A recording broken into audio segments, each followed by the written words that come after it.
Hello বন্ধুরা, আমাদের BDS এর চতুর্থ ভিডিওতে আপনাদেরকে স্বাগতম জানাচ্ছি। আমাদের এর আগের ভিডিওটা ছিল মূলত সেবার ক্ষেত্রে কিভাবে ভ্যাট কর্তন করতে হবে বা কত রেটে ভ্যাট কর্তন করতে হবে সেটা নিয়ে। তো আপনারা চাইলে আগের ভিডিওগুলো দেখে নিতে পারেন।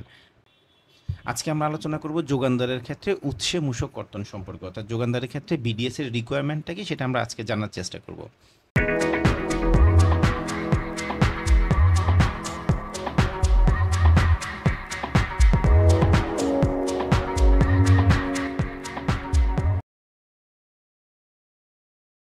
আপনাদের কোশ্চেন থাকতে পারে যোগানদার কি? আসলে যোগানদারের যে ডেফিনেশনটা আমাদের ভ্যাটেনে দেওয়া আছে এটা আসলে একটু অনেক বড় ডেফিনেশন, এটা অনেক ডিফিকাল্ট একটা ডেফিনেশন।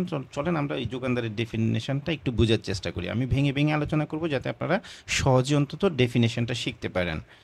তো যোগানদার হলো কি হতে পারে? যোগানদার কোনো ব্যক্তি হইতে পারে, কোনো প্রতিষ্ঠান হইতে পারে বা কোনো সংস্থা হইতে পারে। দেখেন, যোগানদার ব্যক্তি, প্রতিষ্ঠান, সংস্থা যে কেউ হইতে পারে এবং এই যোগানদার কি করবে? সে কোনো পণ্য বা সেবা ডেলিভারি করবে। তবে সে পণ্য করতে পারে বা সেবাও করতে পারে, অর্থাৎ উভয় ডেলিভারি করতে পারে। তাহলে দেখেন, যোগানদার যে হইতে পারে কোনো ব্যক্তি, প্রতিষ্ঠান বা সংস্থা যে পণ্য বা সেবা উভয় ডেলিভারি করতে পারে। এবং কিভাবে ডেলিভারি করবে? সে কোনো কোটেশনের মাধ্যমে ডেলিভারি করতে পারে, বা সে কোনো দরপত্রের মাধ্যমে ডেলিভারি করতে পারে, বা যে কোনো কার্যাদেশ মানে ওয়ার্ক অর্ডারের মাধ্যমে ডেলিভারি করতে পারে, বা অন্য যে কোনোভাবে ডেলিভারি করতে পারে। এই অন্য যে কোনোভাবে বলা মানে কি, যে কোনোভাবে ডেলিভারি করলে হলো। তাহলে যোগানদার সে যে কোনোভাবেই ডেলিভারি করুক না কেন, কি ডেলিভারি করবে? পণ্য বা সেবা। হ্যাঁ, ডেলিভারি করলেই কি হবে? সে যোগানদার হবে। তাহলে এখন দেখেন, সে কার কাছে ডেলিভারি করবে? সে ডেলিভারি করবে যাদের কাছে বলা হচ্ছে ডেলিভারি করবে, কোনো মন্ত্রণালয় মানে সরকারি কোনো মন্ত্রণালয়, বিভাগ বা দপ্তরের কাছে ডেলিভারি করতে পারে, আধা সরকারি বা স্বায়ত্তশাসিত কোনো সংস্থার নিকট ডেলিভারি করতে পারে, রাষ্ট্রীয় মালিকানাধীন কোনো প্রতিষ্ঠানের নিকট ডেলিভারি করতে পারে, স্থানীয় কর্তৃপক্ষ বা পরিষদ বা অনুরূপ কোনো সংস্থা মানে হচ্ছে সিটি কর্পোরেশন, পৌরসভা, ওনাদের নিকট ডেলিভারি করতে পারে। এরপর হচ্ছে যে এনজিও বিষয়ক ব্যুরো কর্তৃক অনুমোদিত বা সমাজসেবা অধিদপ্তর কর্তৃক অনুমোদিত কোনো বেসরকারি প্রতিষ্ঠানে সে ডেলিভারি করতে পারে, এবং কোনো ব্যাংক, বিমা, আর্থিক প্রতিষ্ঠান বা আপনার অনুরূপ কোনো আর্থিক প্রতিষ্ঠানে সে ডেলিভারি করতে পারে। এরপর হচ্ছে মাধ্যমিক বা তার উপরের পর্যায়ে শিক্ষা প্রতিষ্ঠানেও সে ডেলিভারি করতে পারে, বা কোনো লিমিটেড কোম্পানিতেও সে ডেলিভারি করতে পারে, বা 10 কোটি টাকার অধিক টার্নওভারযুক্ত কোনো ব্যক্তি বা প্রতিষ্ঠানের কাছেও সে ডেলিভারি করতে পারে। দেখেন, এই যে অনেকগুলা আপনাদের সামনে এনটিটি দেয়া আছে, এগুলো কিন্তু আপনাদের পরিচিত। আমরা ফার্স্ট ক্লাসে বলেছিলাম এদের সবাইকে একসাথে কি বলা হয়? এদেরকে উৎসে কর্তনকারী সত্তা বলা হয়। তাহলে যোগানদার যদি উৎসে কর্তনকারী কোনো সত্তার নিকট ডেলিভারি করে, এবং সেটা হবে কিসের বিনিময়ে? পণের বিনিময়ে। পণ মানে হচ্ছে কনসিডারেশন, মানে কোনো একটা অ্যামাউন্টের বিনিময়ে বা কোনো কনসিডারেশনের বিনিময়ে সে যখন ডেলিভারি করবে তখনই সে যোগানদার হিসেবে ট্রিট হবে। তাহলে যোগানদারের এই যে ডেফিনেশনটা আমরা আলোচনা করলাম, এটাকে যদি আমি সংক্ষেপে একটু বলার চেষ্টা করি, তাহলে যোগানদার হইতে পারে কোনো ব্যক্তি, প্রতিষ্ঠান বা সংস্থা যে পণ্য বা সেবা বা উভয় ডেলিভারি করবে, এবং কোটেশন, দরপত্র, কার্যাদেশ বা অন্য কোনোভাবে ডেলিভারি করবে।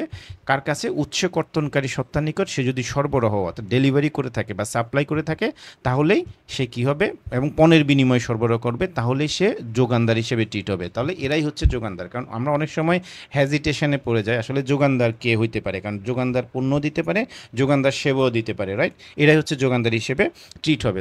তবে যোগানদারের কিছু নেগেটিভ লিস্ট আছে, অর্থাৎ কারা যোগানদার হিসেবে ট্রিট হবে না। বলা হচ্ছে যে অব্যাহতিপ্রাপ্ত সরবরাহ ব্যতীত, অর্থাৎ অব্যাহতিপ্রাপ্ত যেসব সরবরাহ রয়েছে সেগুলোর ক্ষেত্রে যোগানদার প্রযোজ্য হবে না।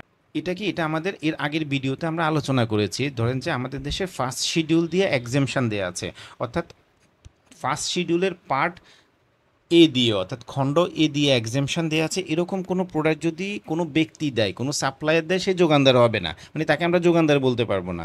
ঠিক আছে? কারণ যোগানদার যদি বলি সেক্ষেত্রে কিন্তু আমার ভ্যাট ডিডাকশন করতে হবে।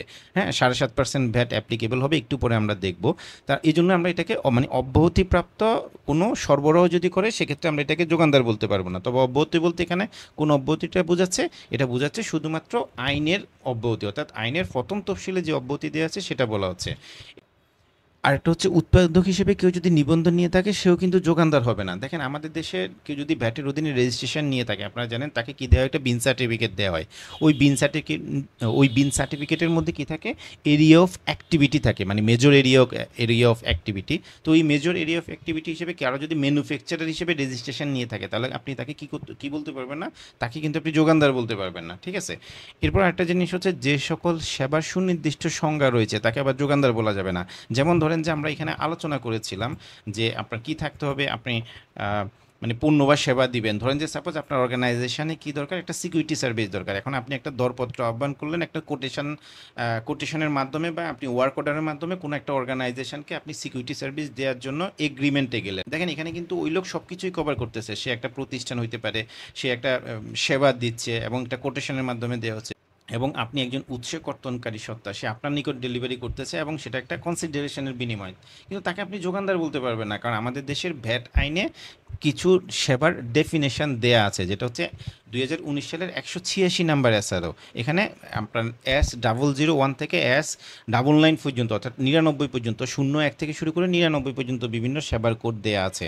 আপনি যদি এটা সম্পর্কে জানতে চান আমাদের ওয়েবসাইটে গিয়ে আপনি দেখতে পারেন। আপনি যদি আমাদের ওয়েবসাইটের ভ্যাট সেকশনে যান, ভ্যাট সেকশনে গিয়ে আপনি ডেফিনেশন অফ সার্ভিসে ক্লিক করবেন। ক্লিক করার ফলে এরকম একটা পেজ আপনার ওপেন হবে। এখান থেকে মূলত আপনি দেখে নিতে পারবেন যে কোন কোন সেবার কোড বলা আছে, অর্থাৎ সংজ্ঞা দেওয়া আছে, কোন কোন সেবার কী কী সংজ্ঞা দেওয়া আছে সেটা আপনি দেখে নিতে পারবেন। তো আমরা যে জায়গাটাতে ছিলাম, যে সকল সেবার সুনির্দিষ্ট সংজ্ঞা রয়েছে সেটাকে আবার আমরা যোগানদার বলতে পারবো না। যেমন আমি উদাহরণ হিসেবে বললাম সিকিউরিটি সার্ভিস, আপনি সিকিউরিটি সার্ভিসটাকে যোগানদার বলতে পারবেন না। এখন আপনার কোশ্চেন থাকতে পারে যোগানদারের ক্ষেত্রে আসলে মূসক কর্তন করতে হবে কিনা। অবশ্যই কর্তন করতে হবে। যোগানদারের ক্ষেত্রে মূসকের হার হচ্ছে 7.5% এবং ভ্যাট ডিডাকশনের হারও হচ্ছে 7.5%, অর্থাৎ আপনাকে 7.5% হারে মূসক কর্তন করতে হবে। চলুন আমরা জানার চেষ্টা করি আসলে যোগানদারের ক্ষেত্রে এক্সেমশনটা কিভাবে অ্যাপ্লিকেবল হবে, বা এই সম্পর্কিত প্রভিশনটা কি বা প্রবিধানটা কি।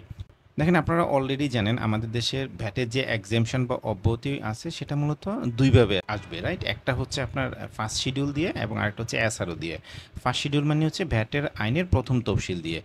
আমরা একটু আগেই বলেছিলাম ভ্যাট আইনের প্রথম তফসিলে উল্লেখ আছে এরকম কোনো পণ্য আপনার কেউ যদি সরবরাহ করে তাহলে সে যোগানদার হবে না, রাইট? তাহলে সে যেহেতু যোগানদার হবে না, সেক্ষেত্রে যোগানদারের ক্ষেত্রে যে ভ্যাট প্রযোজ্য সেটা তো হবে না, কারণ ফার্স্ট শিডিউল দিয়ে আসলে ভ্যাটের এক্সেমশন, পুরোটাই এক্সেমশন যে পর্যায়ে দেওয়া হোক না কেন। তাহলে এটা আসলে আমরা বলতে পারি এখানে কোনো ভ্যাট নাই এবং বিডিএসও নাই। হ্যাঁ, দেখেন এসআরওর ক্ষেত্রে যে জিনিসটা সেটা হচ্ছে, ধরেন যে কোনো পণ্য এসআরও দিয়ে এক্সেমশন দেওয়া আছে, সেটা একজন যোগানদার ডেলিভারি করলো, তাহলে অবশ্যই সেক্ষেত্রে ব্যাট হবে, এবং ব্যাট হবে 7.5%, এবং আপনাকে কিন্তু অ্যাট সোর্সে ব্যাট ডিডাকশনও করতে হবে 7.5%।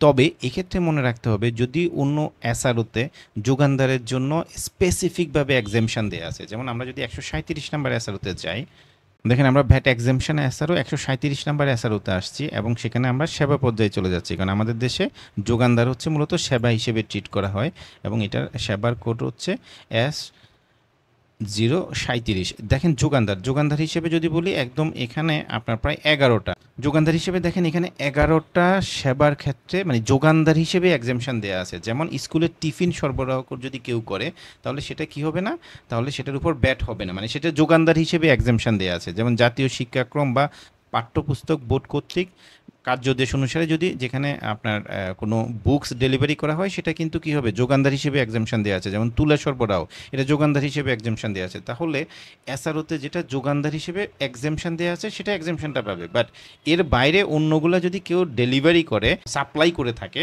তাহলে কিন্তু কি হবে, অ্যাট সোর্সে ভ্যাট ডিডাকশন করতে হবে, অর্থাৎ ভ্যাট অ্যাপ্লিকেবল হবে এবং আপনাকে অ্যাট সোর্সে ভ্যাট ডিডাকশন করতে হবে, এবং সেটার রেট হবে 7.5%।